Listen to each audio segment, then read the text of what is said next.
सभी फ्रेंड्स को मेरा नमस्कार। आज की इस वीडियो में हम करेंगे ऋषि पंचमी व्रत कथा।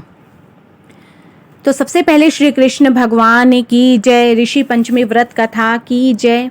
एक समय राजा सिताशिव धर्म का अर्थ जानने की इच्छा से ब्रह्मा जी के पास गए और उनके चरणों में शीश नवाकर बोले, हे आदिदेव, आप समस्त धर्मों के प्रवर्तक और गूढ़ धर्मों को जानने वाले हो।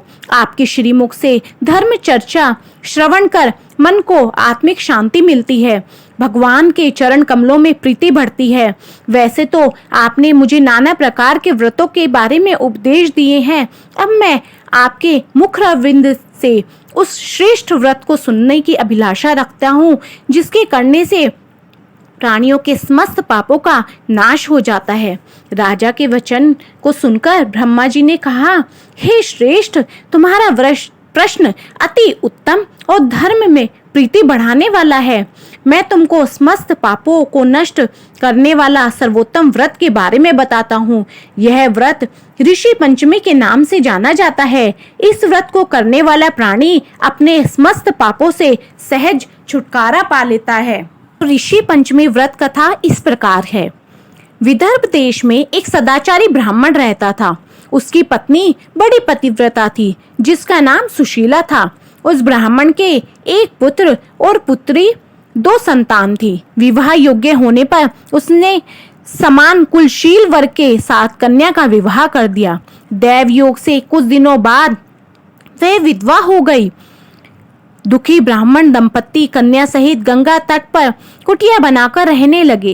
एक दिन ब्राह्मण कन्या सो रही थी कि उसके शरीर कीड़ों से भर गया। कन्या ने सारी बात माँ से कही।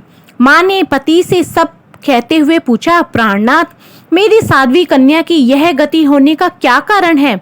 ब्राह्मण ने समाधि द्वारा इस घटना का पता लगाकर बताया, पूर्व जन्म में भी यह कन्या ब्राह्मणी थी। इसने रजस्वला यानी मासिक धर्म होते ही बर्तन छुए थे। इस जन्म में भी इसने लोगों की देखा देखी ऋषि पंचमी का व्रत नहीं किया, इसलिए इसके शरीर में कीड़े पड़े हैं। धर्म शास्त्रों की मान्यता है कि रजस्वला स्त्री पहले दिन चंडालनी, दूसरे दिन ब्रह्मघातनी तथा तीसरे दिन धोबिन के समान अपवित्र होती है। वह चौथे दिन स्नान करके शुद्ध होती है।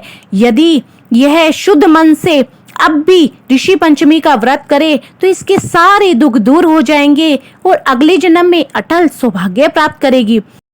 पिता की आज्ञा से पुत्री ने विधि पूर्वक ऋषि पंचमी का व्रत एवं पूजन किया। व्रत के प्रभाव से वह सारे दुखों से मुक्त हो गई और अगले जन्म में उसे अटल सौभाग्य सहित अटल सुखों का भोग मिला और रजस्वला दोष से मुक्ति मिली। यह कथा सुनकर राजा सिताशिव ने ब्रह्मा जी का बहुत बहुत धन्यवाद दिया। तो बोलो ऋषि पंचमी व्रत कथा की जय।